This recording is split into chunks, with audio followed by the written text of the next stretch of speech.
আসসালামু আলাইকুম প্রিয় দর্শক, চলে আসলাম আজকের এই মুহূর্তের গুরুত্বপূর্ণ নিম্নচাপ, বৃষ্টিপাত এবং আবহাওয়ার আপডেট নিয়ে। আবহাওয়া অধিদপ্তরের বিশেষ সতর্কবার্তা, ধেয়ে আসছে কালবৈশাখী ঝড়। আগামীকাল ২ মার্চ সোমবারের মধ্যেই খুলনা, বরিশাল, ঢাকা এবং চট্টগ্রাম বিভাগের একাধিক জেলায় ভয়ানক বজ্রসহ ভারী বৃষ্টিপাতের সম্ভাবনা। বঙ্গোপসাগরে অবস্থিত লঘুচাপটি উত্তর পশ্চিম দিকে অগ্রসর হচ্ছে, যার প্রভাবে মার্চের শুরুতেই বাংলার আবহাওয়ায় আসতে পারে বিরাট বড় পরিবর্তন। দেশ থেকে বিদায় নিয়েছে শৈত্যপ্রবাহ এবং ক্রমশ বৃদ্ধি পাচ্ছে তাপমাত্রা। ফেব্রুয়ারিতেই তাপমাত্রা উঠে যেতে পারে ৩৫ ডিগ্রি সেলসিয়াসের ওপরে। আজ দেশের সর্বনিম্ন তাপমাত্রা রেকর্ড করা হয়েছে পঞ্চগড় তেঁতুলিয়ায় ১৩.৮ ডিগ্রি সেলসিয়াস। আজ ১ মার্চ রবিবার এবং আগামীকাল ২ মার্চ সোমবার জানিয়ে দিব কেমন থাকার সম্ভাবনা রয়েছে আগামী ২৪ থেকে ৪৮ ঘণ্টা দেশের ৮ বিভাগের ৬৪ জেলার আবহাওয়া পরিস্থিতি।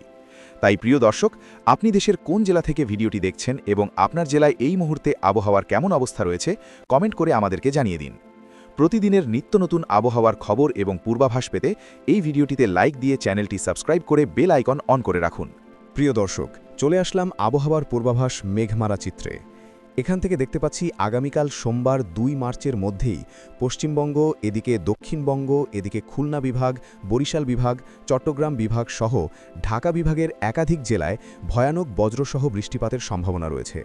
এদিকে দেখতে পাচ্ছি খুলনা, যশোর, সাতক্ষীরা, বাগেরহাট, ঝিনাইদহ, মাগুরা, নড়াইল, কুষ্টিয়া, চুয়াডাঙ্গা, মেহেরপুর জেলাগুলোতেও হালকা থেকে মাঝারি পরিসরে বৃষ্টিপাত হতে পারে আগামীকাল বিকেলের মধ্যেই এবং রাতের মধ্যে।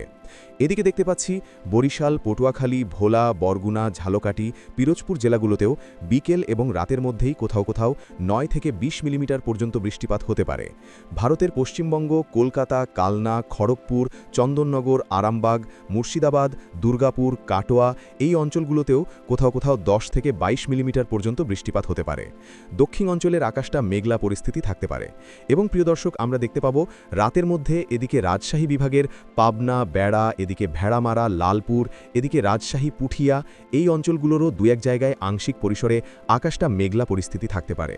দু এক জায়গায় বৃষ্টিপাতের সম্ভাবনাও রয়েছে।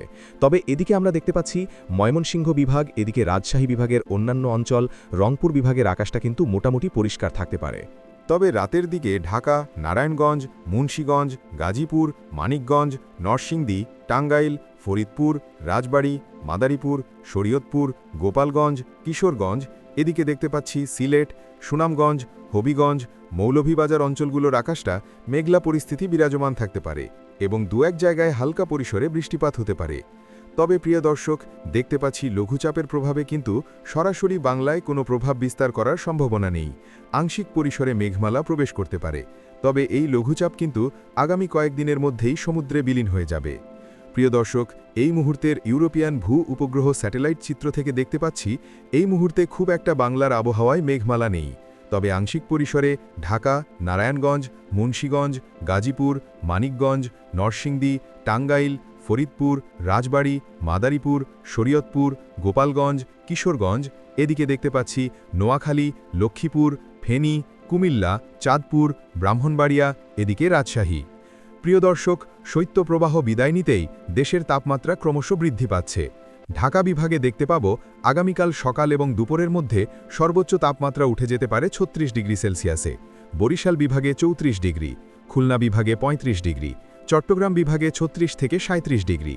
প্রিয় দর্শক, এই ছিল আগামীকালকের আবহাওয়ার সম্পূর্ণ পূর্বাভাস। কেমন লাগলো কমেন্ট করে জানিয়ে দিবেন। পরবর্তী আপডেট সবার আগে পেতে চ্যানেলটি সাবস্ক্রাইব করে বেল আইকন অন করে রাখুন। আল্লাহ হাফেজ।